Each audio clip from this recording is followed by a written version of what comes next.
punjena krompirom i pirinčem, zalivena pavlakom sastojci, 6 velikih babura paprika ili više komada manjih, kako god da volite, 1 glavica crnog luka, 100 ml ulja, 600-700 gr krompira, 1 šolja za mleko pirinča, riže, 1 kašičica suvog začina, 1 kašičica soli, pola kašičice bibera, peršunov list, 200 gr kisele pavlake, može i više, voda za nalivanje priprema, iseckati luk sitno, dodati suvi začin, ulje i čašu vode i staviti na vatru.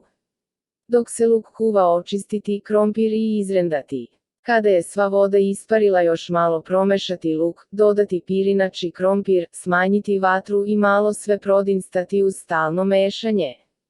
Skloniti sa vatre, izdubiti papriku, pa puniti ovim nadevom, ne do vrha.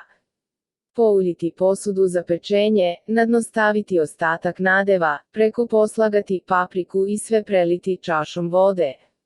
Staviti u prethodno zagrejanu rernu na 200 stepeni da se peče 45 minuta. Zatim okrenuti papriku i naliti još pola čaše vode. Ostaviti da se peče još 30 minuta.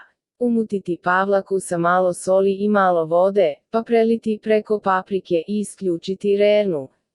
Ostaviti tako 10 minuta. Pavlaku možete dodati i kada izvadite iz rerne, svejedno će se rastopiti po paprici. Jelo nije mnogo slano, mi smo dosoljavali, ali opet, nekome je ova količina soli sasvim dovoljna.